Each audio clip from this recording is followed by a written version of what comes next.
Neymar জুনিয়রকে যারা ভালোবাসেন না, আপনারা না ভালোবাসতেই পারেন, কিন্তু প্লিজ নেইমার ভক্তদের সামনে তাকে ট্রোল করবেন না।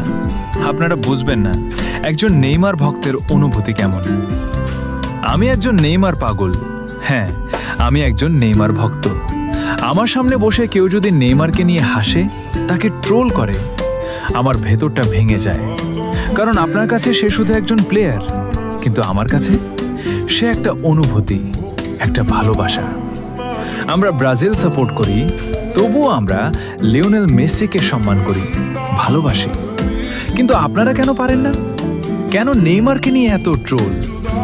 আপনারা কি কখনো দেখেছেন মাঠে পড়ে থাকা নেইমারকে? চোখে পানি নিয়ে উঠে দাঁড়ানো একজন মানুষকে? সেই চোখের পানি আমাদের চোখেও পানি এনে দেয়।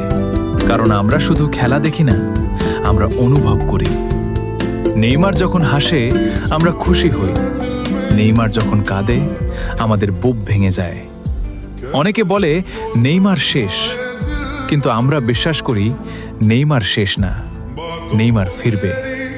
হয়তো আবার ড্রিবল করবে, হয়তো আবার সবাইকে চুপ করিয়ে দেবে। আর সেদিন যারা ট্রোল করত তারা আবার হাততালি দেবে। তাই বলছি, নেইমার ভক্তরা, তোমরা অপেক্ষা করো, কারণ প্রত্যাবর্তনের গল্প সব সময় সবচেয়ে সুন্দর হয়।